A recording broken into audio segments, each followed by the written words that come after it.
Abraçar árvores é uma maneira de mostrar que você se preocupa com elas. 1, 2, 3, 4. If you'll all gather close around the phonograph and listen carefully, I'll tell you how we're going to have a whole lot of fun.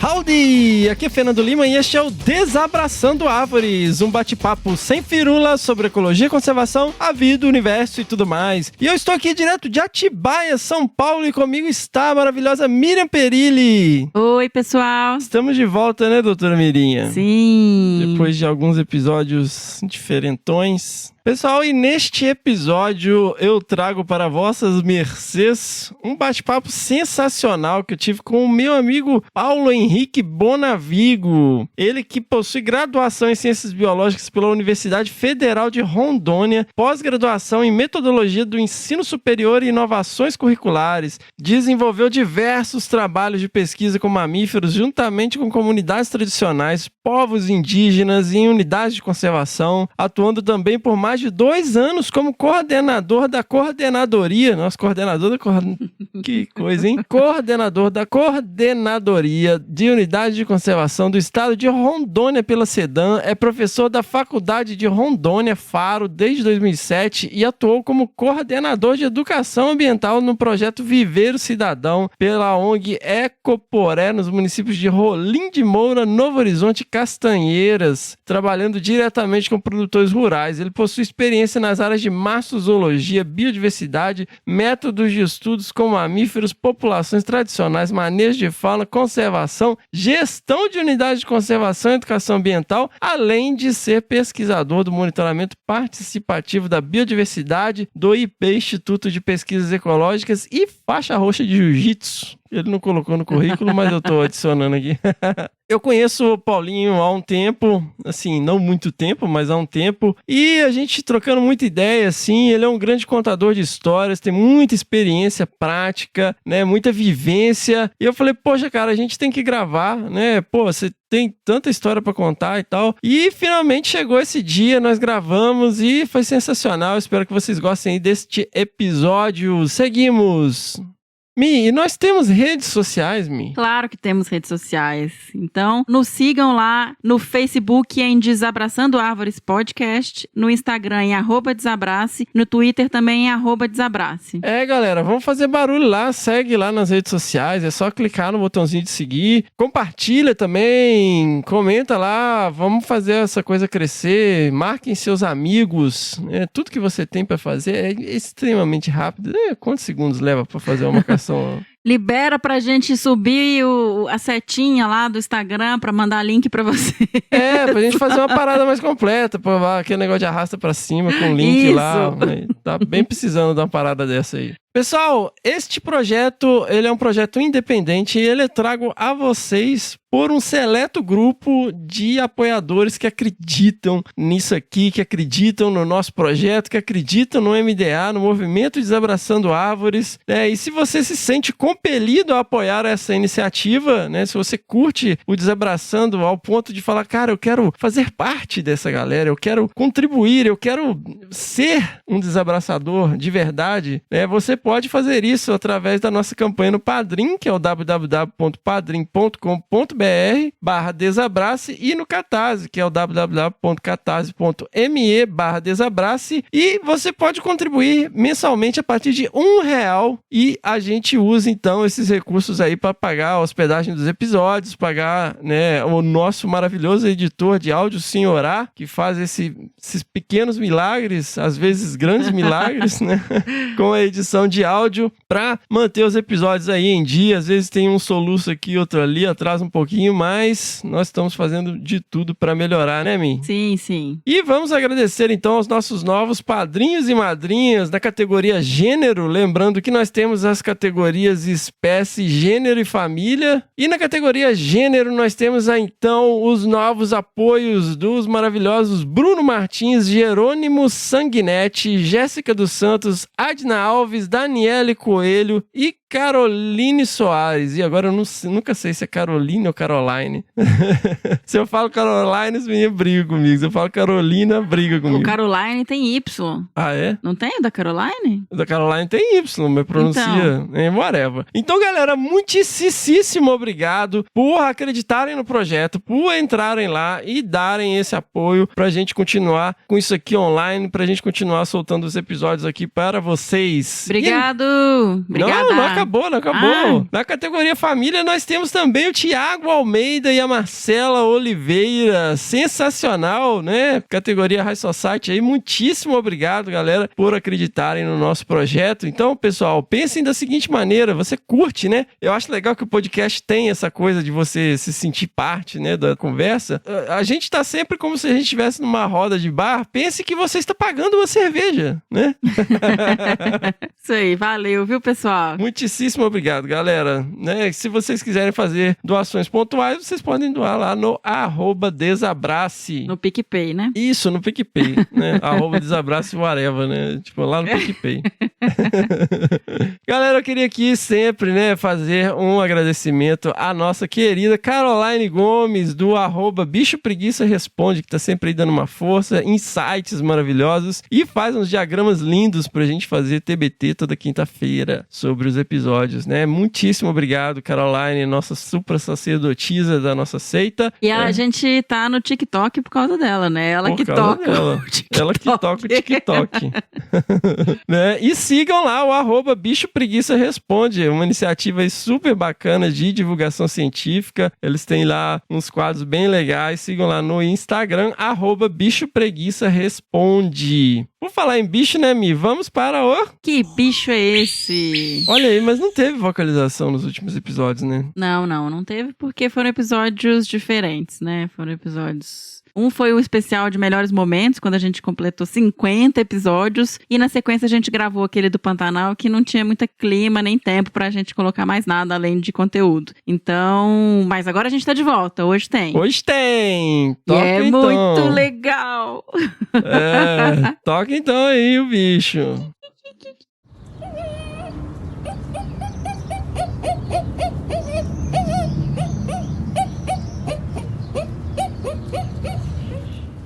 Então, Mi, e quem desconfiar ou souber realmente que bicho é, manda a resposta pra onde? bicho@desabrace.com.br. Sensacional! Então, galera, ó, se vocês souberem ou desconfiarem que bicho é, mandem aí o seu e-mail no bicho@desabrace.com.br e também não deixem de enviar as suas pedradas, né, no nosso e-mail, que é o primeirapedra@desabrace.com.br, onde você pode comentar sobre episódios passados, né, mandar suas pedradas se a gente tiver falado alguma besteira. Você pode fazer perguntas para os nossos hosts. Querer discutir algum tema com a gente, né? Discutir algum tema com a gente. O que mais que pode mandar a mim? Por mim pode mandar tudo. Não, por mim não. Não mande. Chama não sei quem. Toma aqui o currículo. Vão ser Eu vou dar a dica. Quando vocês quiserem mandar esse, vocês primeiro mandem falando outras coisas, discutindo algum tema que a gente tem abordado nos episódios passados. E aí vocês colocam uma sugestão. Aí o Fernando fica mais macio. Eu sou macio. Então, galera, mandem aí as suas pedradas.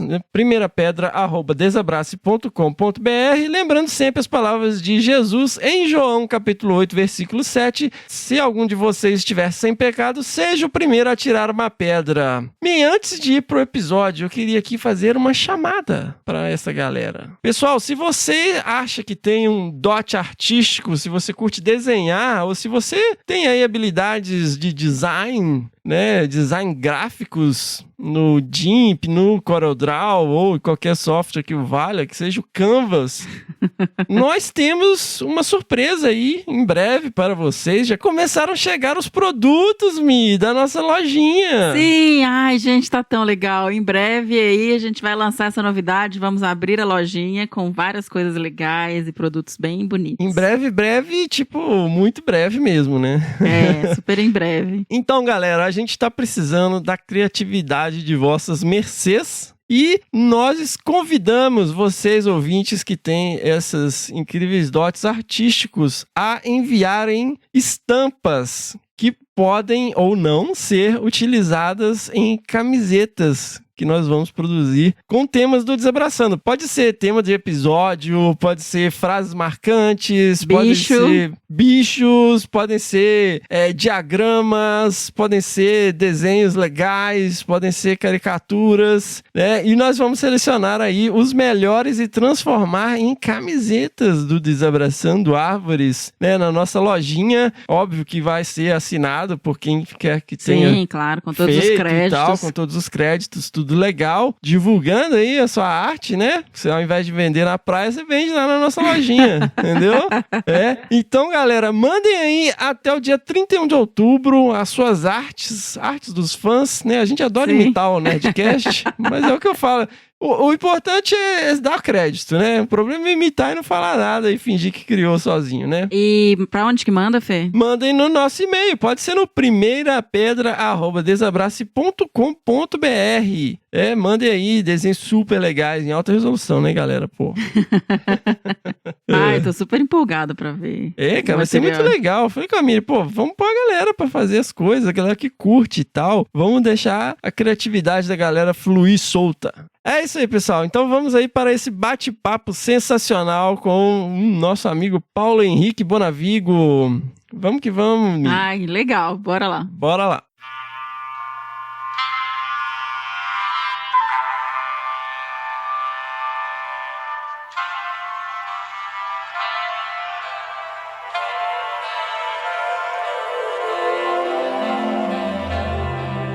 É isso aí, pessoal. Então eu estou aqui com o meu amigo Paulo Bonavigo. Paulo, a gente, né, se conheceu há relativamente pouco tempo, mas rapidamente eu concluí que você era uma pessoa que logo participaria aqui do Desabraçando Árvores, um grande contador de histórias, com uma experiência incrível, né, numa região super interessante do país. Seja muito bem-vindo ao Desabraçando Árvores. Eu que agradeço, Fernando, o convite de participar. É o que a gente acaba vivendo ao longo dessa trajetória, mas é um prazer estar aqui, né, ainda mais sabendo como o Desabraçando vem crescendo e já é um grande podcast. Só de pensar nas pessoas que já passaram aqui no Desabraçando, nossa, eu fico muito contente de participar. Só gente boa. Ninguém nunca foi preso à toa.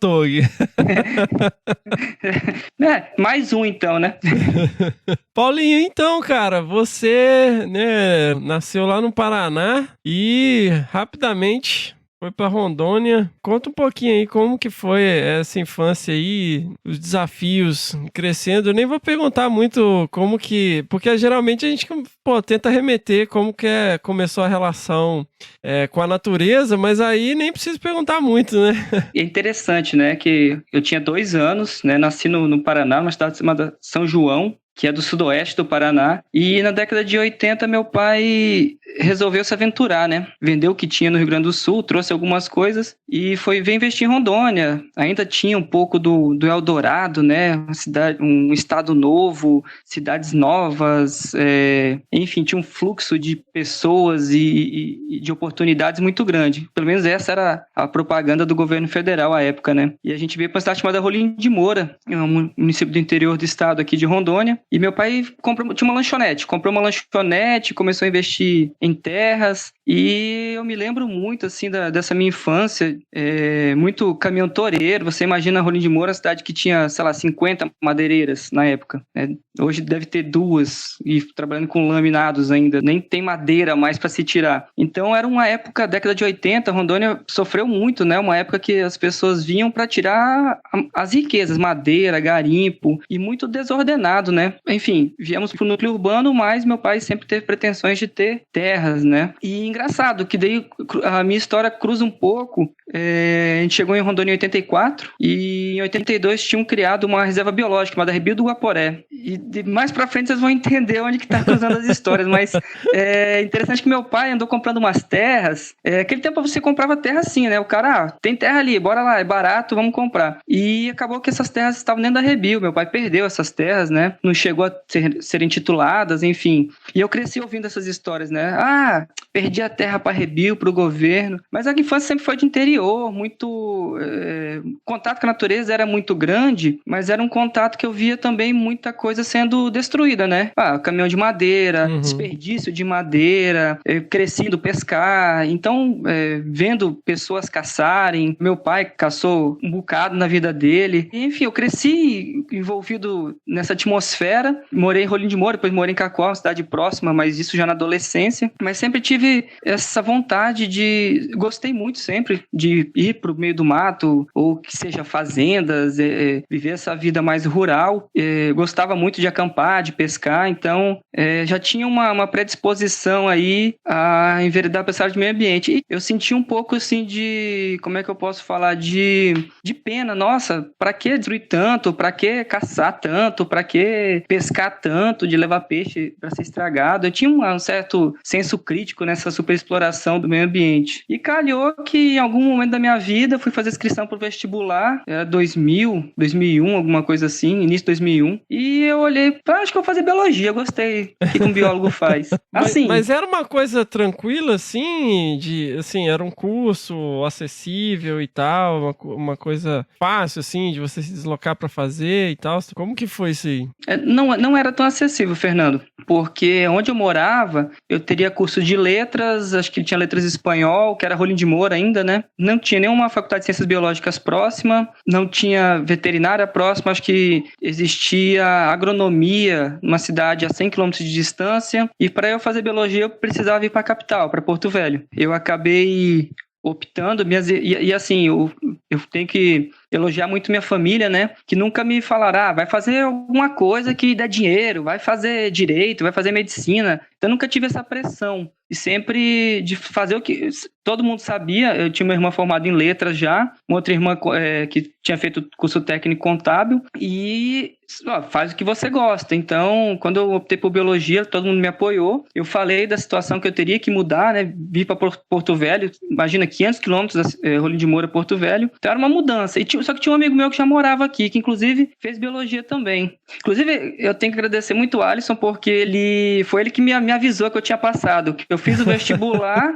olhei a primeira chamada, não passei. Voltei a trabalhar. Trabalhava numa loja de materiais de construção. E continuei trabalhando. Sei lá, segunda, terceira, quarta chamada, alguma coisa assim, ele me liga. Meu Deus, vem pra cá, você passou. Eu falei, como assim eu passei? Então foi no susto, e eu pedi as contas, peguei o acerto, embalei um colchãozinho, peguei as roupas que eu tinha, e como eu já morava aqui com mais 2 pessoas, então eu vim dividir apartamento, né? Logo de início, passei na Universidade Federal de Rondônia aqui, e enfim, vim embora meio que na cara e na coragem, pensando que eu poderia arrumar um emprego em algum momento, ou eu nem sabia o que era a bolsa de iniciação científica. Isso era 2001, né? Na verdade, o acesso à universidade, ele ainda era um tanto dificultado, né? Tinha essas questões, ele veio melhorando. Eu vi muita evolução, entrei em meados de 2001, né? E saí em 2005, no mês de 2005, então eu vi muito avanço no acesso e nas condições das universidades federais, né? Muitos cursos, inclusive hoje em Rolim de Moura tem grandes cursos, como agronomia e medicina veterinária, que talvez eu teria feito se tivesse na minha época, né? Mas eu agradeço muito, parece que as coisas acontecem no tempo certo, né? Não, meu filho, o momento é você tem que ir para Porto Velho fazer biologia. E aí vim na cara, na coragem. Um semestre, meu pai e minha mãe moravam no sítio nessa época, meio que trabalhavam, o sítio não era nosso, né? Então eles trabalhavam a partir da renda, então tinha uma porcentagem da renda, tipo meeiro que chama, nem chegava a ser isso. Minhas irmãs me ajudaram muito a me manter. Bom, tinha um semestre que, esse semestre tá tranquilo, semestre que vem, tá sem dinheiro. Teve anjos que aparecem na vida da gente, né? Sempre, eu morava nessa época já morava só eu e o Alisson, os pais dele, o que eu puder fazer pra você ficar aqui e ajudar. Então, muita gente, né, veio ajudando. E aí, no meio do curso, eu consegui uma bolsa de iniciação científica, trabalhar com mamíferos, e que foi o que aí depois ficou tranquilo, né? Que daí eu fui bolsista do meio do curso pra frente até o final. Nessa época era aquela bolsa de R$241, né? Justamente. Era o salário mínimo, né, Fernando? Que absurdo. Eu ganhava um salário mínimo, hoje em dia continua... Não, subiu, né? Deve estar o quê? Uns 400 hoje a bolsa? Não sei, mas eu lembro que quando eu tive bolsa nessa mesma época era R$241. R$241. reais. Pô, era uma grana, era um salário mínimo da época. E eu fiz a proeza de ter uma namorada e ela engravidar no meio do curso. No meio do curso? No meio do curso. Fui pai bem novinho. E, cara, mas como é que foi isso? Você conseguiu uma bolsa de iniciação científica, né? Mas e aí, bicho? E aí, bom, né, explicar pra família, aquela situação toda, mas foi, como eu já tinha a bolsa e como na época ela era uma bolsa bem valorizada, né, até que, vamos dizer assim, que dava pra se manter, né, mas passa mil coisas na cabeça, né, vou ter que trancar o curso, vou trabalhar, procurar outro emprego, mas daí tem anjos novamente, né, daí a avó da minha esposa, a minha esposa morava com ela, que convidou, não, vem morar aqui, não se preocupa não, você vai ficar pagando aluguel, e acabou que no meio do curso eu casei, fui morar com a minha esposa, tô com ela até hoje, né? E aí a gente ficou um bom tempo morando juntos. E isso foi bom, porque como eu já não desonerava o aluguel e, de certa forma, luz, né? Essas coisas, eu conseguia manter um plano de saúde pro meu filho, manter meus custos, né? De ir para a faculdade, que ela é um pouco longe do centro aqui de Porto Velho. E deu para finalizar o curso e acho que, deu para ser biólogo. O que você fazia, Paulinho, no seu projeto de iniciação? Eu fiz 2 anos de PIBIC, né? O primeiro ano, basicamente, foi minha monografia, que era o inventário e censo, né? Que se chamava de mamíferos de uma estação ecológica aqui próxima a Porto Velho, uns 70 quilômetros de Porto Velho. Então, eu fiz 1 ano de transecção linear lá, 2003 a 2004, e um segundo ano, eu não lembro bem porquê, mas enfim, não queriam aceitar que eu continuasse o trabalho, até porque eu já tinha os dados suficientes, né, para minha monografia, e eu fui testar uma metodologia, que inclusive está no livro o livro do Cláudio Pádua com o Lauriculen e Rudi Rudran, né?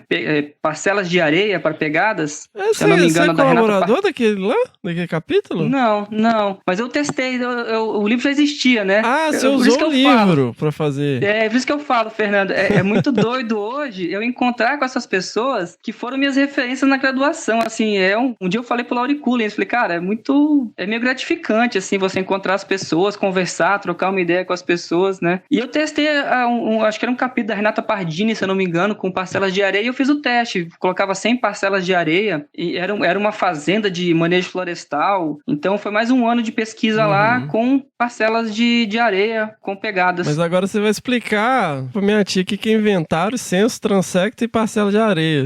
Vamos por partes, repete. Inventário é saber quais são os mamíferos que tinha naquela área, né?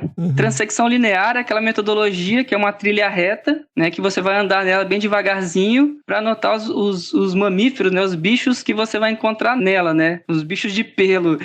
Mas é legal essa tua pergunta, porque quando você vai explicar isso, por exemplo, para um comunitário ou para um curso de monitor com comunitários, por exemplo, né, você tem que... O que é isso?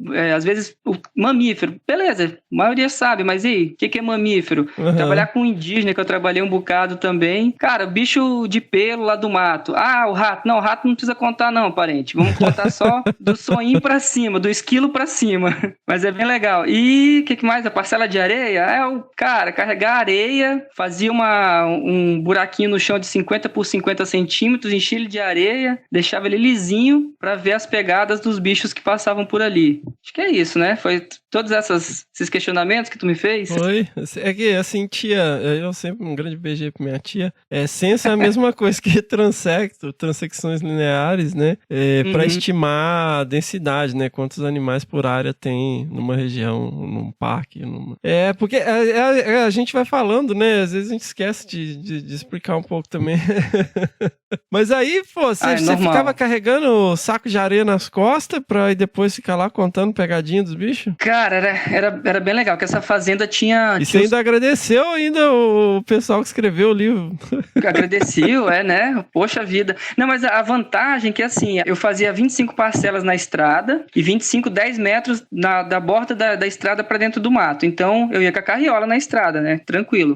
Tinha mais 25 parcelas numa área que tinha uma trilha, que era uma área que tinha sido explorado o manejo florestal há uns 2 anos, e tinha uma área que tinha sido explorado o manejo florestal há 7 anos. Então, eu fazia meio que uma comparação, né, dos registros dessas áreas. Só que como na fazenda, como eu disse, era uma fazenda de manejo florestal, uma fazenda muito grande, eles tinham os peões da fazenda, tinham muitos peões que mantinham, né, e olhavam as picadas, enfim. O gerente da fazenda colocava eles para ajudar, né? Então, quem carregava a areia acabava sendo eles. Eles não gostavam muito, não. Falavam assim, esses trabalhos... Só que assim, quando eles iam junto, que todo dia tinha que ir lá, mais ou menos no mesmo horário, né, fazer a coleta de dados, olhar as pegadas e limpar a areia, né, para ter novas impressões de pegadas. Eles gostavam, porque acabava que a gente ia conversando, e aí entrava no momento que eles conheciam os bichos também, e acho que uma coisa legal que eu sempre tive, e continuo aprendendo até hoje com você, Fernando, também com Desabraçando, a gente, essa coisa da tia Cotinha, como é que você explica para sua tia descendo no elevador o que você faz, essas coisas eu sempre tive muito, e ouvir também, né, você pegar um conhecimento daquele cara que tá ali, daquela pessoa, que seja ele um indígena, um peão da fazenda, um comunitário, um extrativista, um ribeirinho, e conciliar esses conhecimentos, né, e mostrar que é importante. É muito legal e envolve, né? Então, assim, era muito engraçado que quando eles imaginavam tava chegando a época de você voltar lá, que basicamente era a cada 2 meses, 3 meses,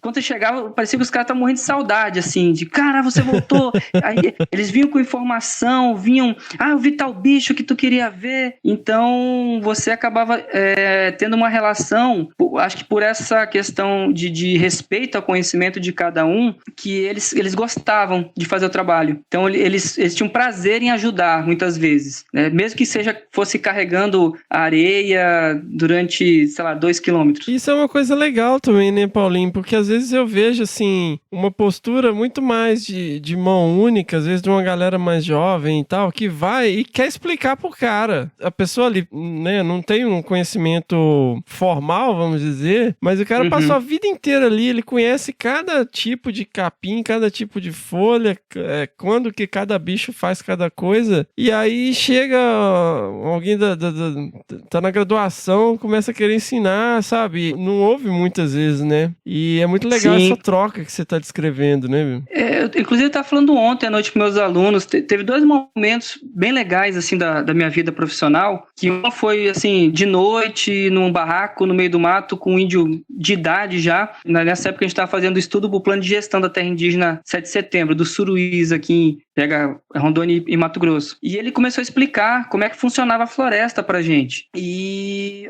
os conceitos de ecologia que a gente conhece, ele me explicou todos, na linguagem dele, né, no conhecimento dele. E uma outra situação foi num curso, eu acho aqui na Jamari já, com o IP, né, com o monitoramento participativo da biodiversidade, que um produtor rural, né, que era monitor nosso, um super monitor, cara, essa parte de borboletas, o cara era o fera. E ele explicou um conceito de ecologia, assim, que ficou eu e o instrutor, que era o Samuel, olhando pra cara do outro assim, cara, é um conceito assim que tá se discutindo agora de ecologia. Ele colocou isso na vivência dele, na experiência de vida dele. Claro, com as palavras dele, mas é impressionante como a gente aprende, né, tendo esse contato e tendo essa sensibilidade, né, Fernando, de estar aberto. Eu não preciso explicar pro cara que uma pinguari não existe. Eu vou ouvir as histórias fantásticas, né?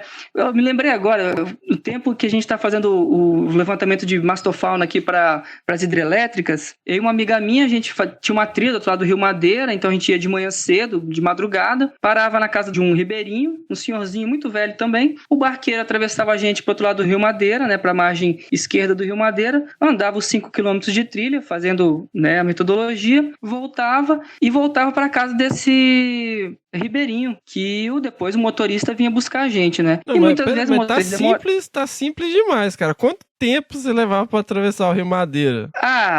Dava, 10, 15 minutos, dependendo, se tivesse vento, era um pouco mais. Então tá bom. E aí, esse ribeirinho era muito legal, que ele recebia muito bem a gente, ele buscava, batia açaí pra gente, de vez em quando, a gente chegava, era 2 da tarde, às vezes tinha um peixe frito que ele fazia pra gente, e um dia ele começou a me contar uma história, que a gente tinha alguns guias que a gente levava de mamíferos, né? Aí ele começou a olhar os morcegos, ele, meu filho, você sabia que morcego é rato velho, né? Rato velho vira morcego. Aí como eu já tinha uma certa intimidade com ele, né? Eu falei, sério? Ah, esqueci o nome dele agora. Aí eu falei, mas sério? Ele falou, sério, rato velho vira morcego. Aí eu pensei, vou sacanear ele, né? Falei, e morcego velho? Rapaz, ele parou, deu uma coçada na barriga, me olhou, coçou a cabeça e falou, vira rato de novo.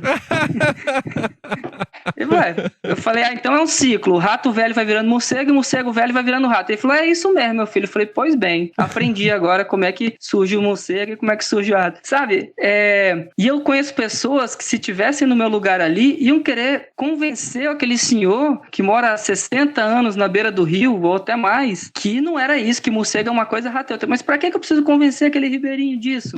Né? Essa necessidade de, nossa, vou trazer a luz aqui para você, sabe? Às vezes eu tô achando assim que participei de uma mesa redonda agora sobre divulgação científica e eu chamei um pouco a galera pra isso, sabe?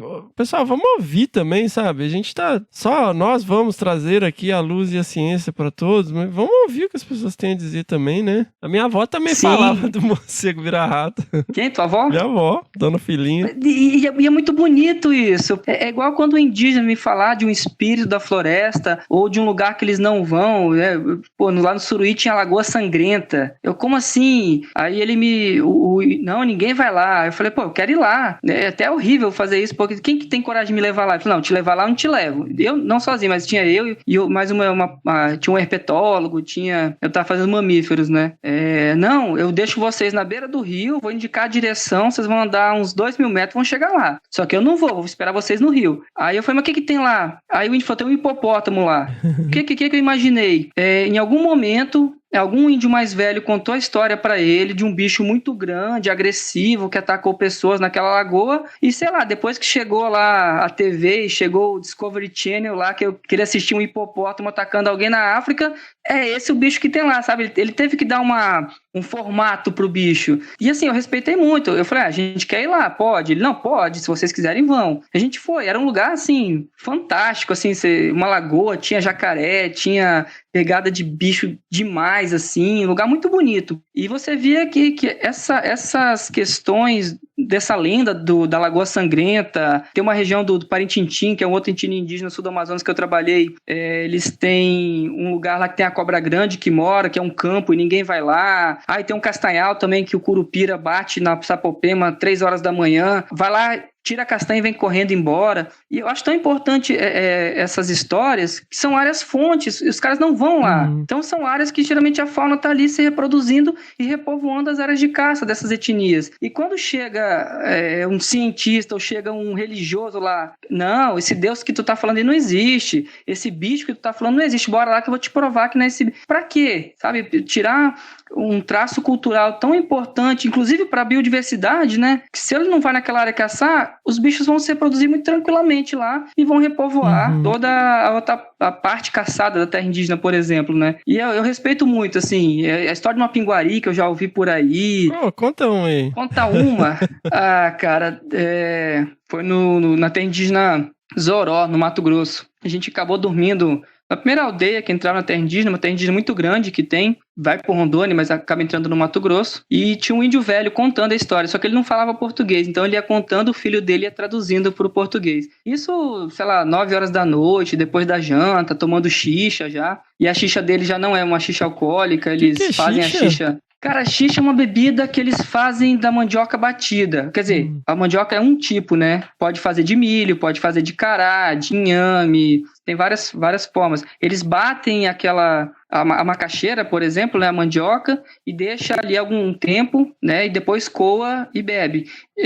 Normalmente, ou pelo menos em vários locais que eu já fui também, eles deixam fermentar um pouco, então vira uma cerveja de trigo, vamos colocar assim. Olha aí! É interessante. De milho é muito boa, inclusive, a de inhame também, a de cará. Os Zoró fazem uma xixa muito boa. Só que assim, como a religião já tem algum tempo, a maioria deles não bebem álcool, por exemplo, eles não deixam fermentar. Então eles fazem a xixa e colocam na geladeira. Então a xixa deles ainda não tem nada de álcool dentro, por exemplo. E a gente tomando ali, conversando, e muito legal, assim, para quem estiver imaginando a gente dentro de uma maloca no meio do mato, não, tá? Eram casas, uma aldeia com casas, tá? Não, porque é comum a gente pensar assim, nossa, o cara tava na terra indígena, ele tava com os índios pelados no meio do mato. Não, tinha até a luz elétrica, tudo. Mas ainda assim, você tem aí um momento muito interessante, né? E aí ele contando que ele estava caçando com o filho dele, né? E eles ouviram um grito muito alto e sentiram um cheiro muito forte. Que todos os relatos de quem diz que chegou perto do Mapinguari contam, né? Que é o grito e o cheiro muito forte, né? Esse índio velho estava com arco e flecha, ele caça de arco e flecha ainda, e o filho dele com uma espingarda, né? E aí diz que quando eles chegaram muito perto que o bicho gritou, quando ele foi olhar para trás para falar com o filho dele saiu correndo e deixou ele sozinho com uma pinguari. E assim, era uma época que eu até trabalhava muito com os tupimondé, então eu entendi um pouco da língua, né? E assim, o índio contando, e eles têm muito senso de humor também, né? Então ele já contando rindo, o filho dele rindo, que já tinha sido correndo. Aí ele saiu correndo do bicho também, sei lá, deixou flecha pra trás. E engraçado, que foi numa área que eu já até tinha trabalhado, que tinha uma trilha, onde eu fiz o trabalho de levantamento de mamíferos pro plano de gestão do Zoró também. Mas eu não cheguei a ver mapinguari, vi onça parda subindo em árvore, vi bando de queixada todo dia, vi várias coisas, mas não vi mapinguari, não tive essa sorte ainda. Olha aí.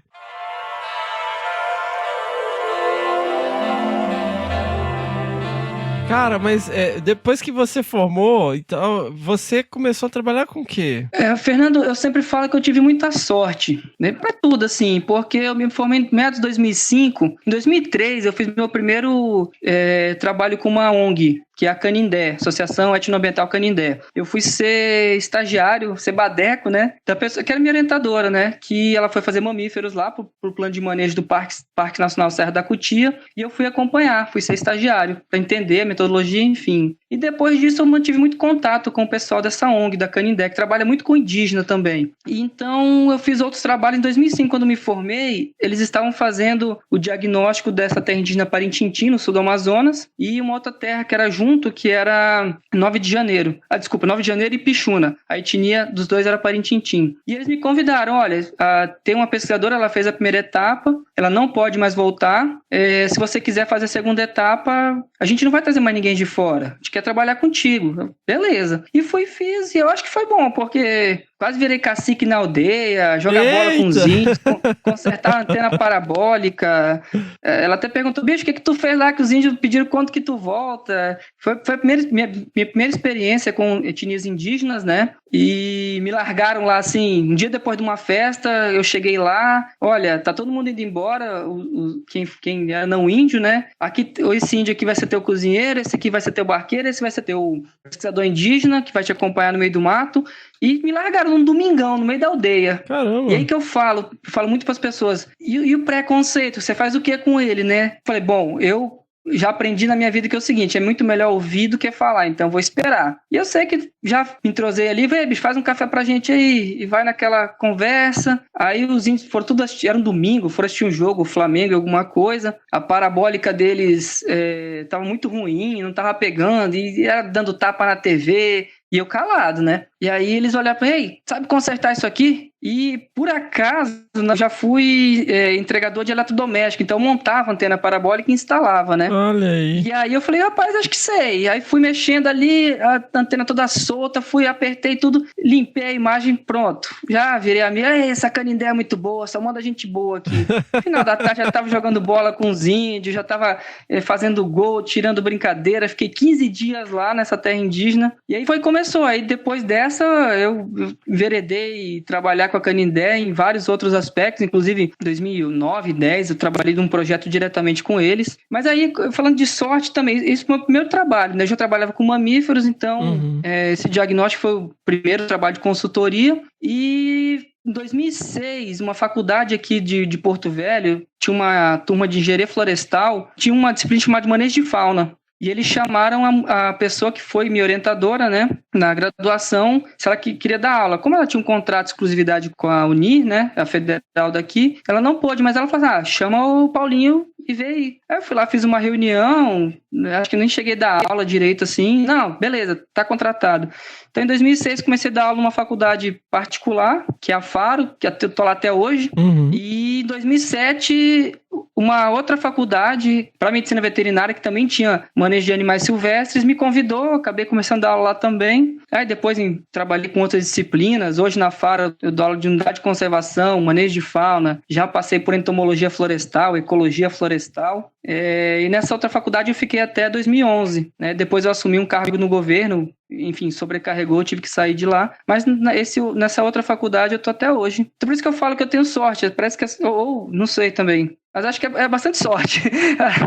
Acaba que aparecem umas coisas assim e a gente vai, né, se dedicando, tentando fazer o melhor trabalho possível, digamos assim. Dei aula de professor de Estado também, uma época, 2 anos de professor emergencial aqui em Porto Velho também. Depois até passei no concurso público da Secretaria Estadual de Educação, mas não assumi o concurso. Me chamaram de doido, mas é aquela coisa, né? É para ensino médio? Quando eu era professor do Estado? Sim, era para ensino médio. Médio, aí acabava pegando fundamental. Fiquei 2 anos dando aula de 6º ano até o 3º ano do ensino médio. Foi muito interessante, mas mesmo quando eu passei no concurso público, eu sumi, não assumi. Sensacional.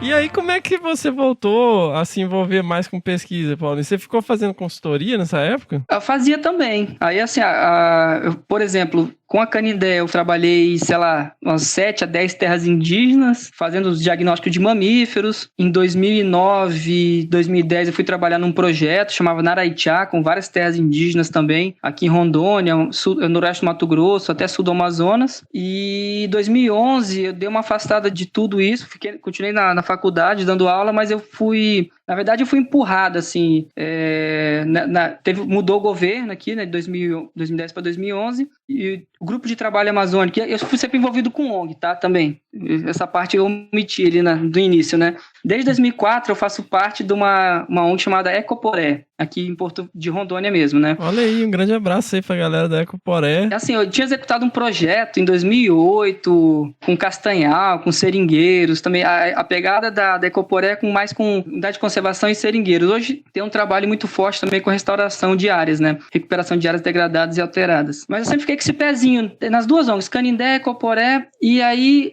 existiu o GTA, que era o Grupo de Trabalho Amazônico, e eles, na época, o governador tinha uma sintonia com essa questão ambiental, tinha conversas, a secretária de Estado também conhecia, ela vinha do IBAMA, então ela falou que a gente poderia ajudar na Secretaria de Estado de Meio Ambiente. E mais estrategicamente, porque a gente trabalhava em defesa das questões socioambientais em Rondônia, era trabalhar as unidades de conservação. Então, quem vai ser coordenador geral das unidades de conservação de Rondônia? Tem que ser o Paulinho. Eu falei, não quero. Não, tu vai. Porque, assim, Rondônia, algumas unidades, assim, é o pesadelo de qualquer pessoa. Na verdade, Fernando, essa semana eu tive um pesadelo que eu tava na unidade de conservação e era toda invadida, tinha pasto e boi e gente, assim, eu tenho esses pesadelos até hoje. Não, literalmente pesadelo? Você tá dormindo assim, sonhou com isso? Caramba! Tô te falando. Eu sonhar que eu por exemplo, na Estação Ecológica de Samuel, que é onde eu fiz minha monografia, em 2003, de vez em quando eu sonho que eu tô lá dentro e de repente tem uma estrada e tem um monte de casa e fazenda e é tipo um processo de invasão. Eu tô te falando, eu tenho um pesadelo com essas coisas. Caramba, bicho. Nossa, agora que eu tô me tocando, é a primeira vez que eu falo sobre isso.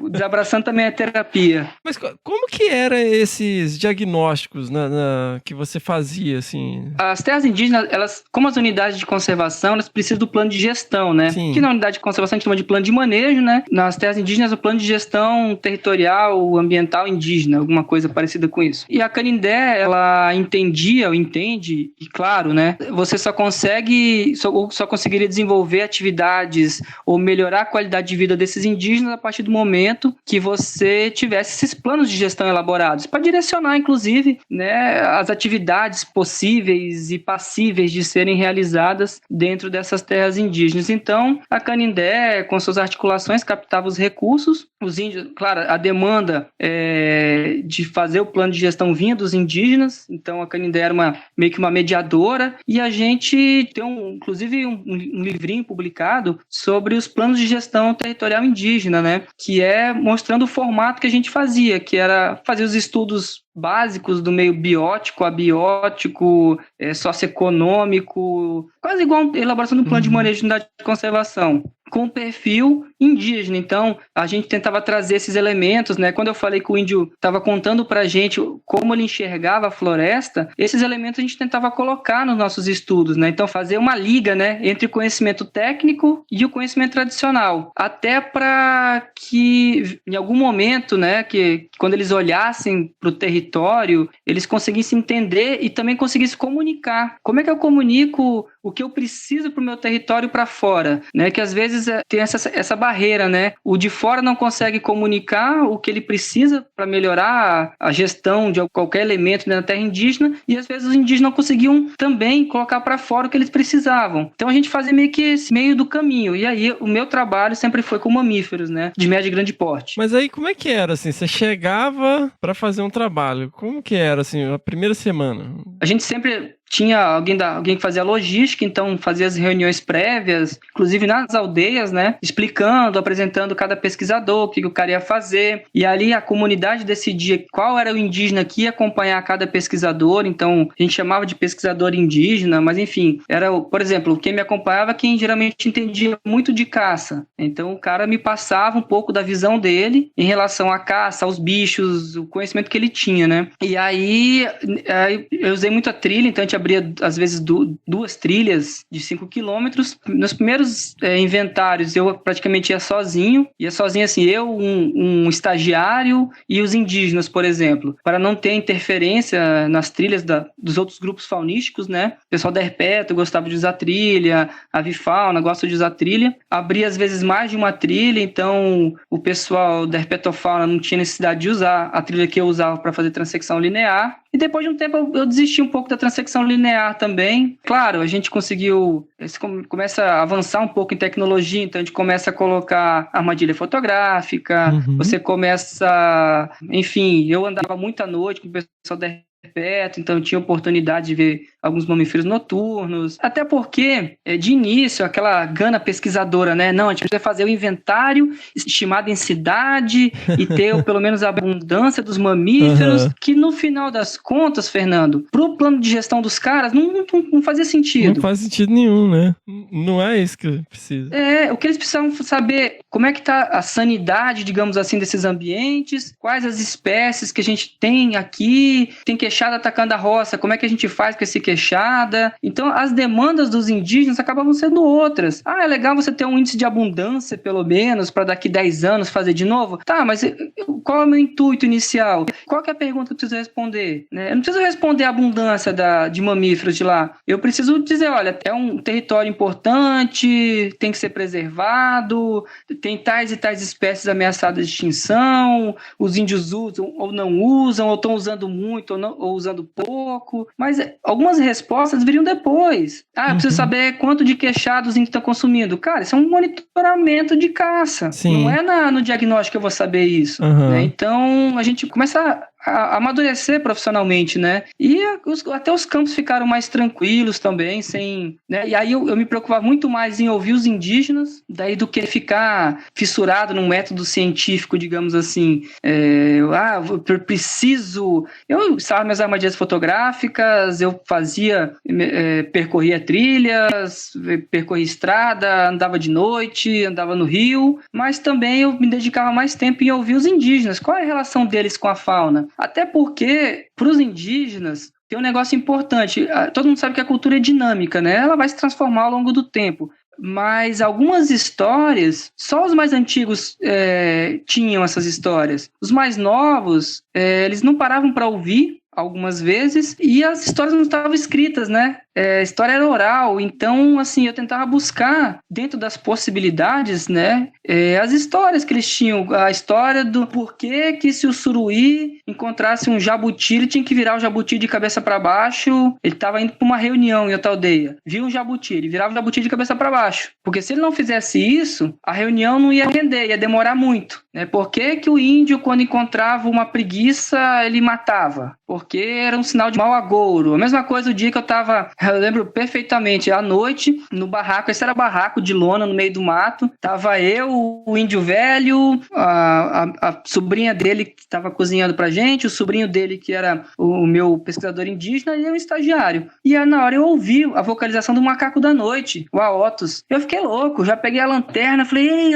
Alexander, corre aqui, o macaco da noite, já comecei a focar, e já 1, 2 macacos, 3 macacos, e aí o seu Nema, né, que é esse índio velho, tá indo, Paulo, pelo amor de Deus, sai daí, não vê esse bicho não, Paulo, não vê esse bicho. Eu apaguei a lanterna na hora. Falei, que foi, seu Nema, por que não pode ver? Esse bicho não pode ver, Paulo, é mau agouro, alguém da família morre se vê o bicho. Eu já tinha visto, tinha contado, tinha até sexado, um macho, 2 fêmeas, sei lá. E eu falei, não, seu Nema, eu não cheguei nem a ver, eu tava procurando ainda. Ele, ainda bem, Paulo, que você não viu, porque... Então, assim, eu tentava trazer esses elementos, porque a gente transformava isso num relatório, que depois transformava num livro, que era o Plano de Gestão Territorial Indígena, e isso vai ficar para eles, né? Hoje digital e impresso. Então, se alguém que vai presidir a associação, alguém mais novo, quer entender um pouco da relação deles, e eu digo um pouco, porque deveriam existir outras 1000 histórias, algumas etnias, até eles começarem a realmente contar a história, ou pelo menos a história mais detalhada para você, demora um tempo, ele precisa confiar em você. Pois então, o trabalho consistia nisso também, passar confiança. Se você tivesse que dizer uma coisa que você aprendeu, assim, que só seria possível ter aprendido isso, eu digo de mato, assim, de bicho e tal, que só seria possível aprender com essas culturas, assim, que você aprendeu. Se orientar um pouco na floresta, andar com indígenas e com seringueiro também, os caras são espetaculares, cara. Teve uma noite que eu entrei com um rapaz da herpetofauna, né, de répteis, e o seringueiro, a gente entrou à noite no igapózão seco, né, na época seca. A gente andou, eu não sabia nem onde eu tava. Se eu fosse tirar a direção, eu não sabia nem onde o rio tava, né? O cara parecia que tava brincando, era o playground dele, sei lá, 9 da noite, se deixasse, acho que se apagasse a lanterna do cara, o cara saia onde ele quisesse. Aprendi também que se alguém for pegar no taxi, pega no pé, não pega, né? Uma vez os índios brincando, não, todo mundo tem que pegar e segurar o taxi. Vamos lá. Taxi é uma planta. Eu já tava preparando pra perguntar. Eu sabia. Taxi é uma planta aqui da Amazônia, acho que não é só da Amazônia, mas ela tem uma formiguinha meia amarelinha, meia puxada por vermelho, assim, que ela faz o ninho na folha, né, no pecíolo, né, da folha. E, cara, onde aquilo lá pega, elas caem no teu corpo e ela tem, tipo, eu não sei, cara, cada ferroada dela, assim, levanta um caroço no teu corpo e dói. E não é aquela coisa assim, tomei 2, 3, já nem sinto mais. Não, cada ferroada dói. Aí, assim, você bater na folha do taxi, você tem a certeza que daqui meia hora, 1 hora, você vai sentir outra ferrada. Então, elas ficam andando na roupa e quando são pressionadas, elas acabam ferroando, né? E dói muito. E aí os índios, não, todo mundo vai ter que segurar no taxi aqui, que é iniciação para entrar no mato, né? E aí eu tô olhando os índios, tudo pegando mais lá no pé do taxi. E não pegando nas folhas, né? Uhum. E os novatinhos, né? Todo mundo pegando na folha. Eu falei, vou pegar no pé. Aí eu falei, peguei no pé do taxi também, né? Uhum. Aí os índios olharam, falaram na língua deles e começaram a rir, né? Aí eu não entendi, mas eu saquei. Eu falei, esses caras estão sacaneando, né? E eu não peguei nenhuma ferrada de formiga. Aí depois o que tava comigo me falou, não, Paulo, no pé do taxi as formigas elas ficam na folha e tal, não sei o que. Eu falei, então já conhecimento tradicional aí.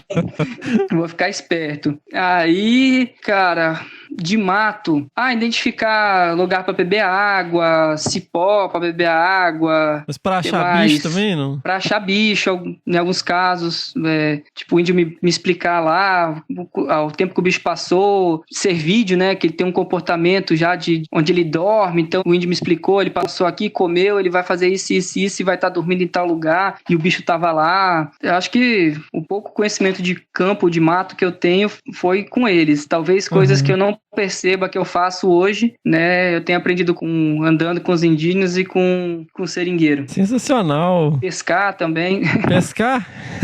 É. Mas pesca com o quê? Já vi de noite matando com facão, com linhada, pescar com folha e colocar uma folha no anzol, pescar tucunaré. Tucunaré com folha? É. Nossa, esse bicho é muito agressivo, né? Mexer na frente dele, ele fica louco. Sensacional.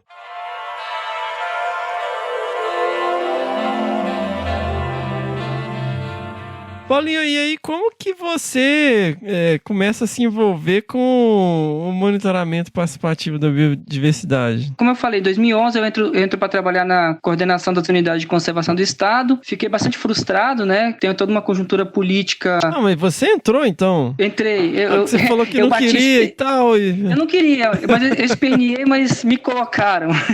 Eu acabei aceitando. Eu sou volúvel, Fernando. E aí, qual que era a sua rotina, assim? Eu trabalho, era das 7h30 a 1h30 da tarde, só que como coordenador, né, era um cargo comissionado, então eu não tinha muito essa rotina. Eu ia para casa, almoçava, 1h30 e acabava voltando. Ou ia para uma reunião em outro lugar, enfim. E às vezes tinha que ir para campo, às vezes tinha que montar a equipe, colocar a equipe de fiscalização em campo, às vezes tinha que ir para campo porque estava tendo conflito entre equipe e invasor de terra. Era frustrante, porque às vezes você tinha dinheiro para fazer as ações, você não tinha veículo, não tinha equipe. Uhum. Quando você tinha veículo e equipe, você não tinha o dinheiro. Aí quando você tinha tudo, tinha uma ingerência política em cima do teu trabalho que você não mandava a tua equipe voltar de campo, por exemplo. Aí você chega lá, a tua equipe tá lá, o que vocês estão fazendo aqui? Vocês não estavam quase pegando o super madeireiro, né? Porque eu sempre tive um pensamento assim, tava em campo, pegou o toureiro roubando madeira, beleza, tá cometendo crime. Mas a minha intenção era, quem que tá comprando essa madeira? Uhum. Era pegar lá na ponta, o grande, não me interessava. Porque o cara que eu prendia com um caminhão velho lá, tirando madeira com jirico, ele sendo preso, o madeireiro ia contratar outro cara para roubar a madeira. E aí eu ia enrolar o cara, enfim, tava cometendo crime, não tinha problema nenhum. Meu pensamento, para estancar, por exemplo, o roubo de madeira no parque estadual, eu tinha que combater as madeireiras que estavam no limite do parque estadual. E foi assim que a gente fez uma vez, fechamos 15 madeireiras de um distrito e aí a gente fechou todas, só com levantamento de pátio. Então eu dei uma freada no roubo de madeira no parque estadual, fechando as madeireiras, né? E de forma legal, chegou lá, levantamento de pátio, não condiz com o que o cara tem lá no saldo dele, fecha. Só que aí vai na justiça, enfim. Só que aí o que acontece? Essa ingerência política acontecia e eu comecei a ficar muito frustrado com isso, assim, acho que até um processo meio depressivo, não cheguei a procurar profissional, mas, sabe, de você, tipo, tinha dia que eu sumia, eu tava 1h30, fechava minha sala e ia embora e dormia o resto da tarde. Não conseguia, sabe, e às vezes para trabalhar eu precisava, me denunciava o meu próprio setor, às vezes, para conseguir trabalhar, umas coisas meio... E vinha de todo lado, vinha da Assembleia Legislativa, às vezes do próprio governo, eu tinha que me bater para conseguir um dado importante na outra secretaria do governo que os caras não queriam me passar, então umas coisas assim. E aí, em 2013, é muito providencial também que tudo aconteceu, a Ecoporé, a gente aprovou um projeto no programa Petrobras, da socioambiental da época, para recuperação de áreas, e aí eu ajudei a escrever uma parte do projeto, e aí veio a pergunta do amigo meu que estava de volta na Ecoporé, falou, Paulinho, aí, você volta ou você fica na Sedam? Eu falei, não, mano, eu volto. Eu ia ganhar bem menos de salário, assim, só que até quando eu fui sair, que eu avisei o pessoal, tu vai ganhar dinheiro agora. Eu falei, não, mano, vou ganhar menos. Só que eu vou trabalhar em cima de um projeto que eu sei que eu tenho que fazer, eu vou ter recurso, eu vou ter condições de fazer. E não vou ficar aqui nessa loucura, me desgastando, ganhando cabelo branco, perdendo cabelo e não vendo muito resultado, cara. Você trabalhava 6 meses numa operação linda, tava cheio de detalhe para em uma semana os caras se articularem politicamente e acabar com tudo, cara. Não dá. E aí eu volto para a Ecoporé, assumi um cargo de coordenação de educação ambiental dentro desse projeto, que era inclusive em Rolim de Moura, onde que cruza, lembra lá no início que eu falei da Rebuild do Guaporé? É onde ela cruza minha história de novo. A Ecoporé, a ONG mais antiga de Rondônia, ela nasceu em 88, fez 32 anos esse ano, e ela surge para ajudar na criação das unidades de conservação do Vale do Guaporé, principalmente as reservas extrativistas, mas as pessoas que criaram e depois de 88 de novo e para frente tiveram um papel fundamental na proteção da Rebelo do Guaporé. Então eu volto e aí eu começo a entender o que era unidade de conservação, começo a entender o que era indenização dentro de unidade de conservação, quem tinha direito de ser indenizado ou não, e eu começo a entender muito da minha história, das histórias que eu ouvia, que era um absurdo, como é que o INCRA deixa a terra ser vendida lá, o que era um protocolo de terra dentro do INCRA, o que era uma posse, o que era um título. Então eu começo a entender, e minha história se mistura com as unidades de conservação, e aí eu me vejo do outro lado, combatendo esses ilícitos, né, de invadir terra pública e lotear, e o cara achar que tem direito porque ele comprou a terra de um grileiro de terra, sabe? Foi muito legal para entender um pouco da minha infância, assim. E aí eu volto para Valim de Moura para fazer educação ambiental, numa área do município já com 90% do seu território desmatado, o que sobra é mata secundária, e trabalhar com restauração florestal. E aí, no final de 2013, o IP começa a trabalhar, antes, na verdade, né, o IP apoia o governo federal, o ICMBio, na construção do monitoramento participativo da biodiversidade, ou, aliás, do monitoramento da biodiversidade e unidade de conservação, e o IP vem com essa pegada de ser participativo, esse monitoramento. E aí também, outra sorte na minha vida, né, que foi o Samuel, que era o analista ambiental da Floresta Nacional de Jamari, que estava entrando no monitoramento, estudou comigo e me procurou. Paulinho, tem interesse? Eu acho tua cara, né? A gente é uma floresta nacional, mas vai ter comunidade do entorno, é monitoramento, tem mamíferos, tem borboletas e tem vegetação. Eu falei, borboleta e vegetação eu passo, mas depois a gente aprende que não é esse bicho de 7 cabeças também, né? Você sabe que aqui a gente vai ter, além do que bicho é esse, o que planta é essa, né? Sério? Muito bom, hein? O pessoal tá pedindo aí. A gente ainda não sabe como fazer, não, mas... Já mandaram até barulho de bambu aí pra gente colocar. Ah, mentira, sério? Sério? Planta fica difícil sem você ver a folha ou ver o fruto, né? Mas é interessante, eu acho que pode colocar umas pegadinhas. Qual que é a palmeira que caminha na floresta? Olha aí, já tem a primeira. Olha aí, fica a dica. Né? Mas aí você passou botânica e borboleta. Não, na verdade, assim, no início eu tive que fazer o curso, aprender todas as metodologias de trabalhar borboletas frugívoras. Aí em 2013 eu faço o primeiro contato com a Fabiana Prado, que já passou por aqui. Ela, a Ângela Pelim, também grandes profissionais que passaram aqui nos abraçando. Super queridas, estão sempre aí. Um Nossa. grande beijo, Fábio, Ângela, Tina. Um prazer, assim, imenso, né, conhecer essas pessoas e dizer que conhece essas pessoas, né? Tô falando, a Tina, todo mundo aí. Mas aí eu fiz uma conversa com a Fabi, ela achou super legal, montou o primeiro grupo, né, de monitores ou pesquisadores locais, né, do IP, Rondônia, Acre, Amazonas, Amapá e Pará. A Ecoporé tinha a interveniência no início do projeto, né? Na verdade, o contrato era com a Ecoporé e eu era a pessoa responsável dentro. Aí depois, enfim, mudou um pouco, né? Uns 2 anos depois mudou um pouco esse perfil, né? A gente hoje trabalha de forma diferente. Mas em 2013 eu começo fazendo os cursos, 2014, e aí que a gente começa a implementar o monitoramento participativo da biodiversidade na Floresta Nacional de Jamari, trabalhando principalmente com os moradores da Vila da Mineração, né? Que inclusive já passou nos abraçando, né? O querido Zeziel já passou por aqui. Sim. Grande abraço aí. Outra pessoa que eu tenho prazer imenso de conhecer, que é o Zeziel. Moradores do entorno, né? Da cidade de Itapuã do Oeste, sitiantes e o pessoal que tem uma comunidade tradicional, né? Que é a família Benjamin dentro da Floresta do Jamari. E a gente começa esse trabalho lá. E aí depois pessoas são inseridas, né? Que a Camila vem para atender um pouco da nossa deficiência em borboletas. O Samuel assumiu um pouco essa parte de plantas. Daí a Flona avançou nos protocolos. Então, além de usar as trilhas, né? Que a gente chama de protocolo básico, que é só mamíferos nas trilhas, na zona de conservação, borboletas frugívoras na zona de conservação e vegetação. A gente também faz o protocolo avançado de mamíferos, que é com armadilhas fotográficas, né, Fernando? Instalar 60 armadilhas fotográficas na zona de conservação e construir um protocolo complementar, que era uma demanda da comunidade, que era entender, porque só para voltar no contexto, a Floresta de Jamari, ela foi criada, já tinha mineração de casterita dentro. Então ela foi criada, tem 2 concessões de mineração de casterita, né, de estanho, né, minério de ferro dentro, e tem 3 áreas de concessão florestal. Foi a primeira floresta nacional do Brasil a ser concessionada para exploração florestal sustentável. Então são 2 empresas, né, que trabalham lá, que é a Mata e Madeflona, e aí a comunidade comunidade, em geral, eu queria entender qual que era o impacto desse manejo florestal na biodiversidade. E aí, aproveitando, né, o protocolo avançado de mamíferos, que era com armadilhas fotográficas, a gente instala também 60 armadilhas fotográficas na zona de conservação.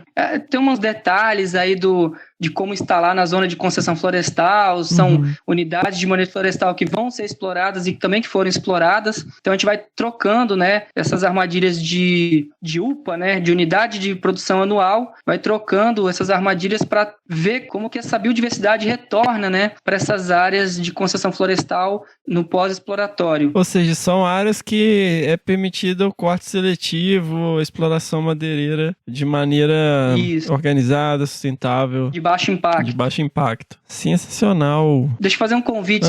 Na terça-feira, a gente vai fazer uma live, né, no Instagram do IP, com a Tina. Eu e a Tina vamos falar, inclusive, sobre o protocolo de monitoramento de mamíferos em áreas de concessão florestal, da Flor de Jamari. Olha aí, galera, ó, depois de amanhã, terça-feira, sei lá que dia do mês que cai, vai ser... No Instagram do IP, né, Paulinho? @Instituto IP. Dia 6, Fernando, achei aqui. Isso aí, lá no @Instituto IP, vocês podem aí conferir com a nossa maravilhosa Tina. Já teve a do Pirarucu, né? Foi de Pirarucu mesmo a live.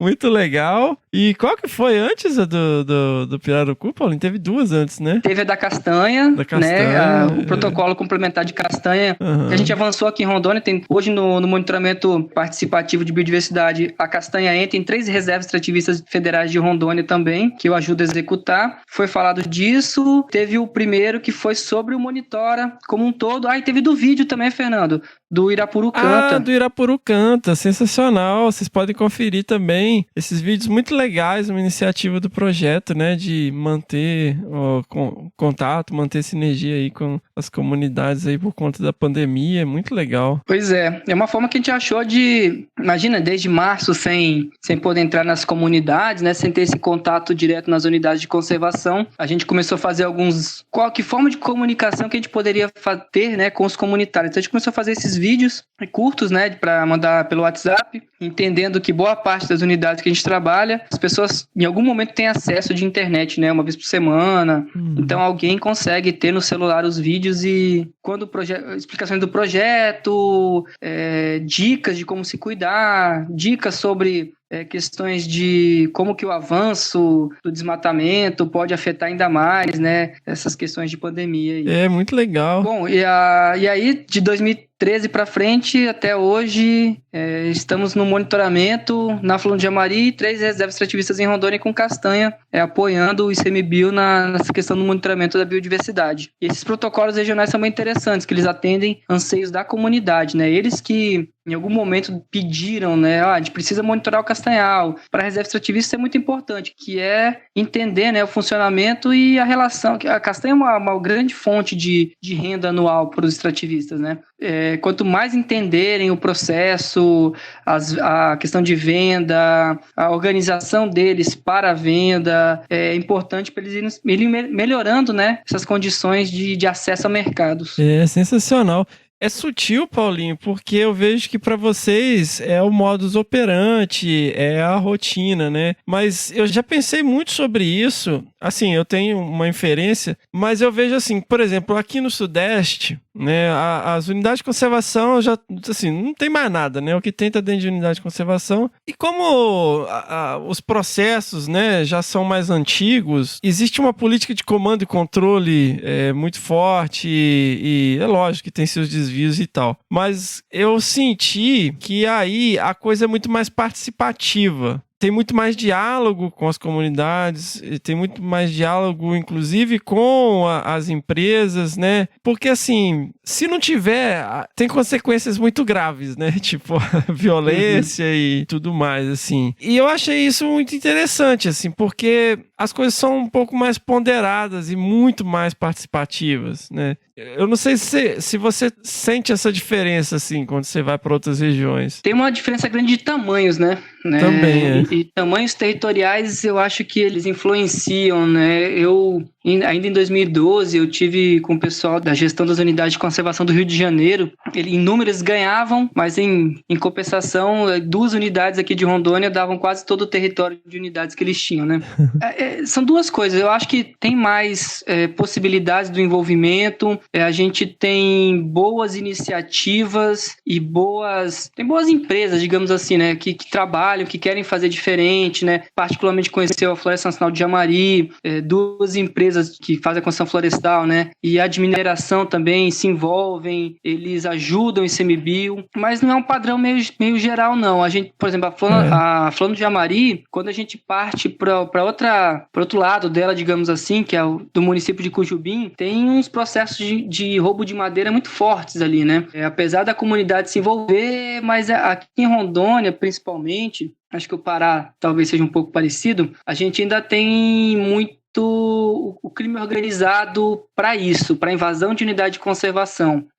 Às vezes as comunidades elas têm quase que uma obrigação de procurarem parceiros para não serem expulsas, né, dos seus territórios. A gente tem, por exemplo, a Reserva Extrativista Estadual Jaci-Paraná, que os seringueiros foram expulsos a bala de lá. E hoje é uma reserva extrativista totalmente invadida, que já perdeu 60% do seu território. Então, acaba que as pessoas que se preocupam com a boa gestão das áreas protegidas, vou colocar os territórios indígenas também, e os quilombolas, a gente acaba tendo que se unir, porque a gente tem uma conjuntura política muito ruim para a questão ambiental, inclusive a Assembleia Legislativa está tentando diminuir 2 unidades de conservação em Rondônia agora, para atender invasor de terra, com o mesmo discurso de sempre, que são pequenos produtores, aquela coisa toda, só que você me dizer que dentro de uma Resex tem 110 mil cabeças de gado e falar que os caras são pequenos produtores, Truco! Não tem como você...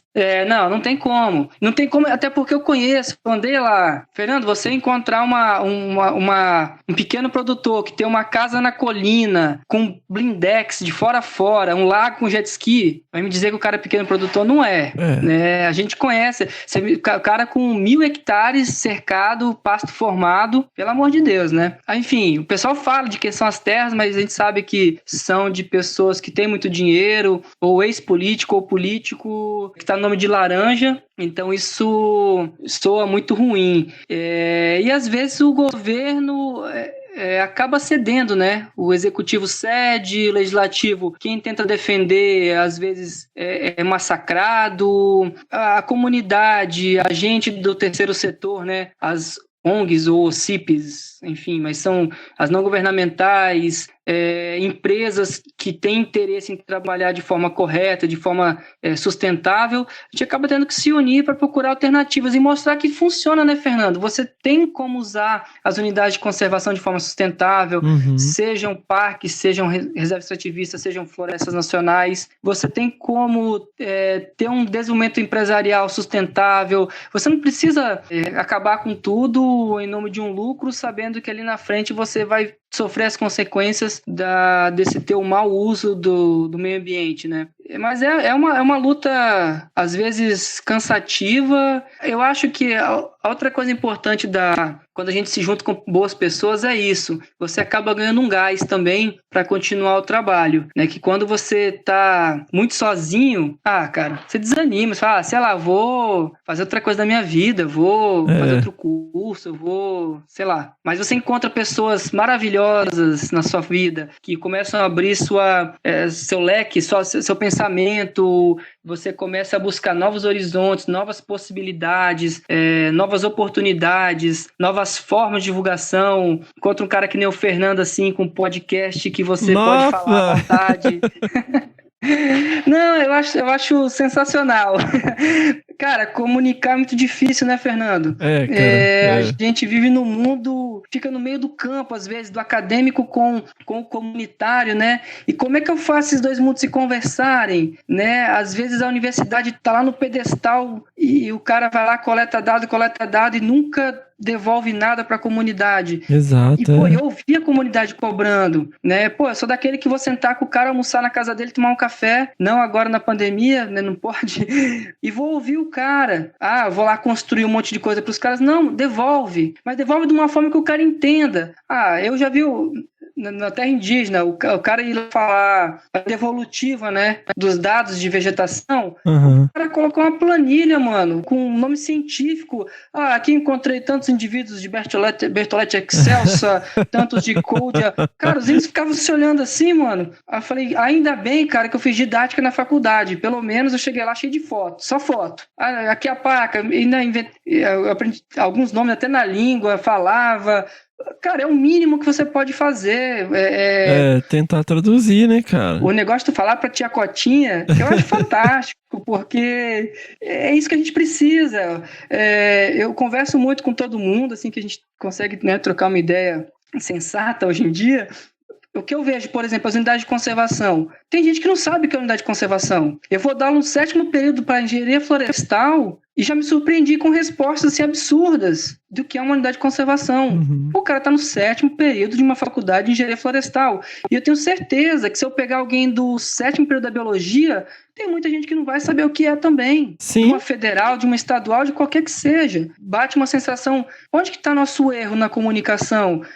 Será que a sociedade não está ajudando a preservar o meio ambiente? O que está faltando? Eu ir descrever, falar de serviços ecossistêmicos numa live, eu fico muito, muito cansado, sabe? Temos uma reunião, chegar lá no encontro, um bando de gente que trabalha com unidade de conservação, que trabalha com o meio ambiente, e a gente tá lá esbravejando, que tem que defender o meio ambiente. Eu falei, cara, esse não é o público falar isso não, cara. Sabe? Uhum. A gente tem que falar o quê? Gente, que estratégia que a gente tem para levar para a comunidade, levar para a sociedade a importância do meio ambiente. Não com... sei lá, não sei. Aí eu já não sei. Aí em comunicação, eu só sei mesmo falar que só. Ai, você é um excelente contador de história, Paulinho, não te chamei à toa. E, cara, aí também uma coisa que eu sempre vivo falando aqui, você acha que o jiu-jitsu contribui pra isso também? Essa coisa de saber conversar com as pessoas e tal, perfis diferentes. Por que será que eu tinha certeza que tinha perguntado de jiu-jitsu? Cara, eu acho... sempre cresci querendo fazer alguma luta e nunca fiz, né? Fiz karatê uns 2 meses da minha vida, muito adolescente, e brinquei de capoeira com alguns amigos que sabiam que estavam fazendo, e eu não. E aí eu demorei muito da minha vida pra procurar uma luta e, enfim, eu sei que uma amiga da minha esposa, desde quando a gente se conheceu, há 17 anos atrás, me chamava, vamos fazer jiu-jitsu.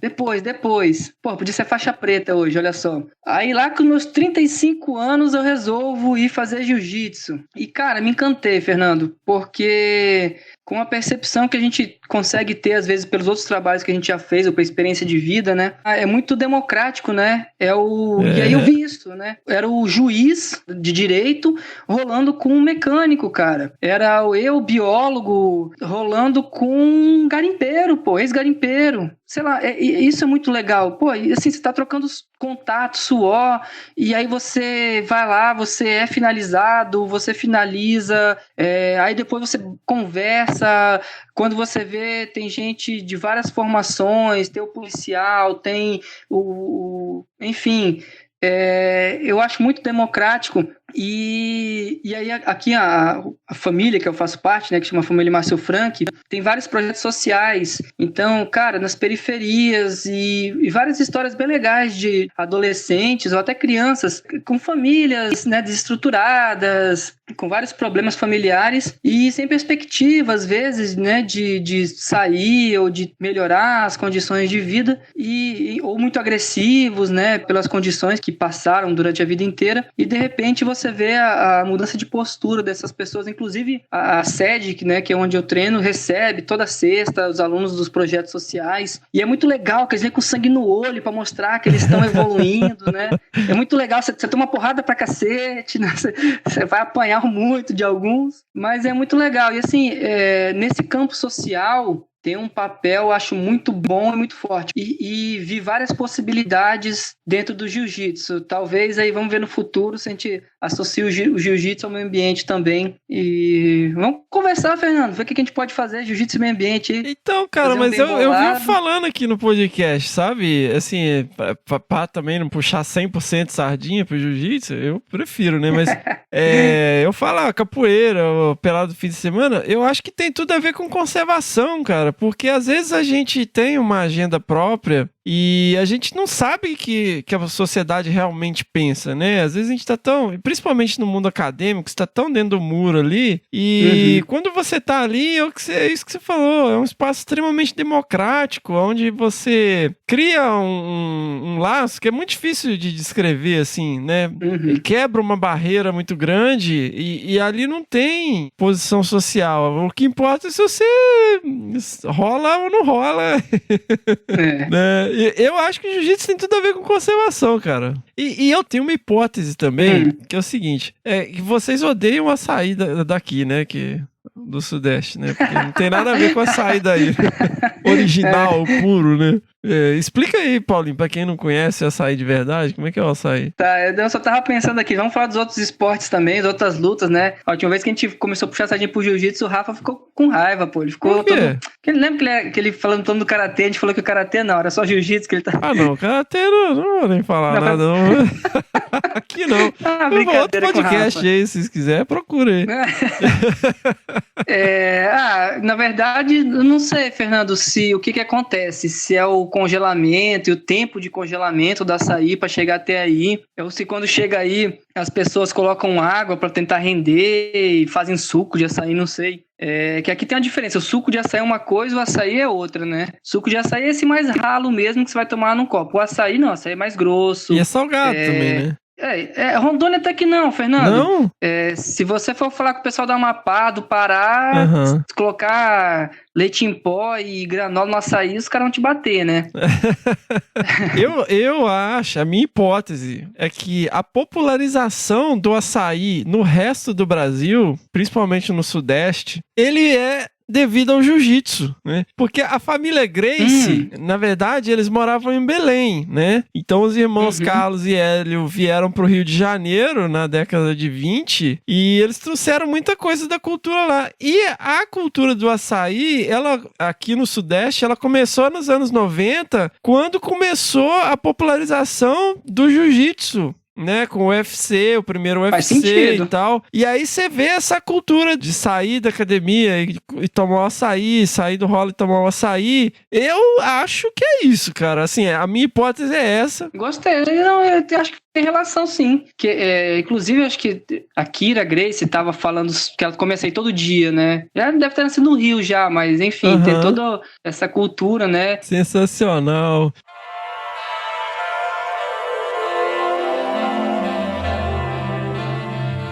Paulinho, cara, eu acho que era legal também a gente mandar aquele abraço, né, pra galera lá, pro Hércules, pra Naná, pra Tina, pra Polly, pra Bá, pra Virgínia, pra Débora, pra Rose, pra Camila, pra Laís, pra Ana, pra Ângela, pra Fabi, pro Léo, pra Paulinha, pro Rafa, pra Rúbia, pra Fernanda e pra Marcela, essa galera maravilhosa do Projeto MPB, né? Ainda bem que tu deve ter anotado isso, porque maninho pra lembrar de todo mundo.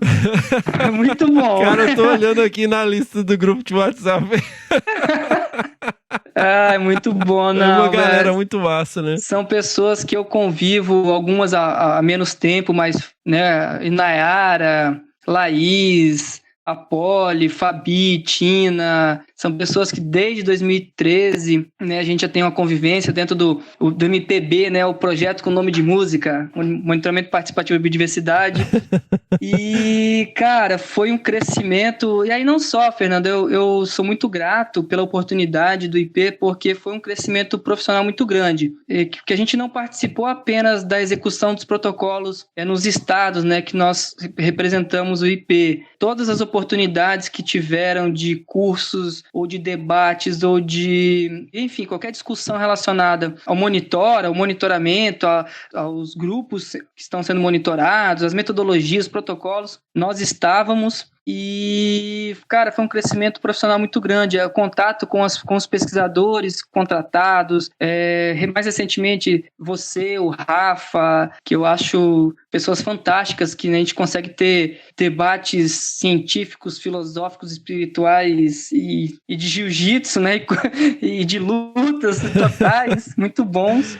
Então, e eu gosto muito porque eu aprendo muito dessa forma. Pessoas como a Ângela, a Fabi tem um negócio de dar liga nas coisas que eu acho fantástico, de leituras, de situações de uma forma muito ampla, eu acho muito bom. A Tina tem uma pegada de execução fantástica também, né? E a equipe como um todo, né? Cada um tem sua expertise, cada um ali tem o seu talento e a gente vai agregando e vai dando liga. E eu acho muito bonito tudo que a gente construiu.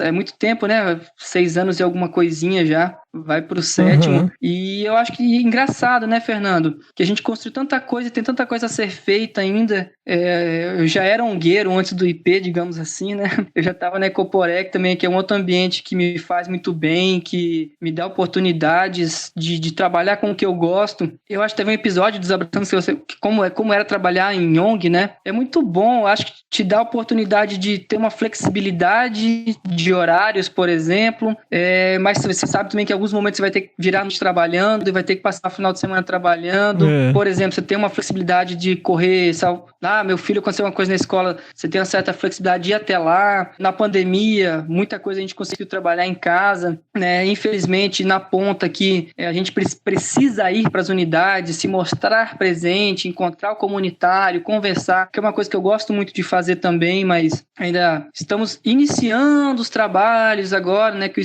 ICMBio está voltando também. De novo, acho que estou muito sortudo na minha trajetória, até ter um filho no meio de uma faculdade me ajudou muito, né? O Anjo, eu escrevi um texto, nem lembro quando, nem sei onde que tá, nem sei se eu publiquei esse texto, sobre os anjos que a gente encontra na nossa vida, né? Na verdade, eu chamei de as mães da vida, né? Que nem precisa ser apenas mães, podem ser pais também. Que às vezes você tá assim, meu Deus, o que eu vou fazer da minha vida agora? E aparece aquela pessoa, né? Tipo, a Donizinha, eu tenho que falar dela. É tipo a tia Cotinha, a Donizinha, que é a avó da minha esposa. Ela, não, meu filho, vem pra aqui. Todo mundo já mora aqui também. E, cara, foi um apoio que possivelmente naquele momento, em 2003, né, que meu filho estava para nascer, já era, cara, sei lá, em dezembro, assim, o moleque ia nascer, final do mês de dezembro, inclusive nasceu dia 27, o Pedro.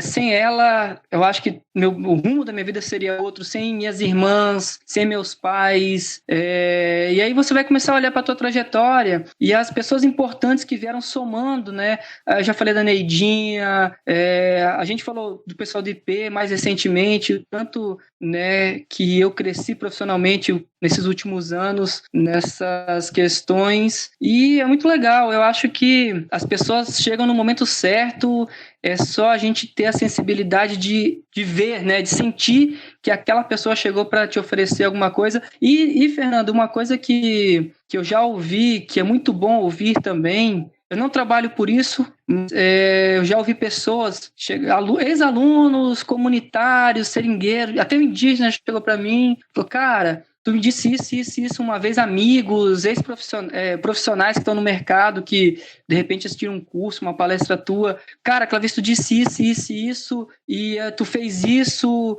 ou tu me deu essa oportunidade, e hoje se eu sou isso é por tua causa. Então eu acho que é uma forma que a gente tem de retribuir, né, essas pessoas importantes na nossa vida, sendo importantes na vida de alguém. Não que você precisa se esforçar para isso, que isso seja de forma natural. Fui dar uma pós-graduação uma vez em Cacoal e fizeram uma pergunta para mim. Os alunos, né, depois, no finalzinho no segundo dia do módulo, tu não tem medo de ensinar o que tu faz para os outros aqui? Porque tu falou tudo que tu faz. Você citou fonte, você não sei o quê, você ofereceu livro, artigo, não sei o quê. Tu não tem medo não de... Eu falei, cara, não. Para mim, quanto mais pessoas fazendo o que eu faço, é melhor, porque o que eu faço não é para mim, eu faço pro meio ambiente, faço pelas pessoas, faço pela minha família, faço porque eu gosto. Então não tem como eu centralizar uma coisa, até porque não é meu, o conhecimento que eu tenho, eu adquiri de outro. Se eu peguei um livro do Cláudio Pádua, do Lauri Cullen, do Rudy Rudran e li e transformei isso em alguma coisa, aquele conhecimento prévio não era meu, ele já veio dali, que veio de outro lugar. Eu só aprendi e estou distribuindo. E eu acho que é isso que é o mais importante, é você retribuir o que você ganhou durante a sua vida. Eu acho que é isso. Sensacional, Paulinho. Boa, velho. Ficou filosófico, né? Esse final. Inspiradão aí, meu.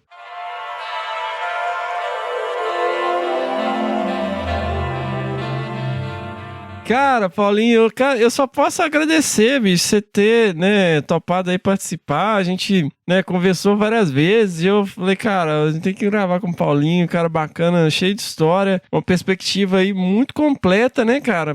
Pra quem trabalha com conservação, você já passou por vários setores, né, interage com várias pessoas, tem um conhecimento enorme aí, um profissional sensacional e, cara, só agradeço, eu espero contribuir um pouco aí pra, né, apresentar uma jornada diferente aí, um caminho legal, né, pra galera que ouve aqui o podcast. Obrigadão, irmão. Fernando, eu que agradeço, eu já disse no início, é uma honra participar. Como eu disse, né, as pessoas que já passaram aí pelo Desabraçando são pessoas que são minhas referências, que eu paro pra ouvir.